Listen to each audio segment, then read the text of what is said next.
In the deadly Los Angeles wildfires, at least 24 people were killed and some 40,000 acres burned. For a little bit of perspective, and this may blow your mind, that is larger than the city of San Francisco. As more evacuation alerts are issued, there is a slight sense of normalcy with schools reopening today. Reporter Laura Hafley has more from California.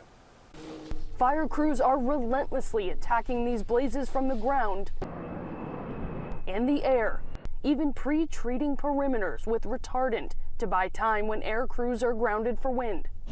Some 5,000 fire personnel are assigned to the Palisades fire alone. An estimated 75% of the Pacific Palisades is wiped out. Only scorched earth remains. It's still heartbreaking, even if your house is there, to know that one of the most, what I always thought was one of the most beautiful neighborhoods in Los Angeles is just gone. The fires have burned around 40,000 acres so far. Red flag warnings are up through Wednesday, with wind gusts potentially reaching 70 miles per hour tomorrow.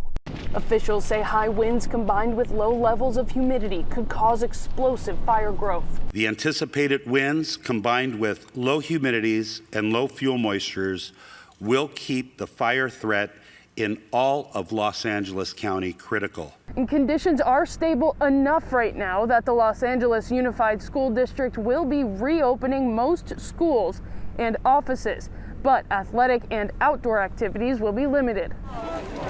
Donation sites are growing, with many Angelenos looking for ways to help. I feel so bad for the people, so just wanted to come help somebody.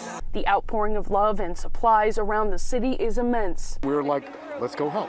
We have to, because we could easily be the next victims.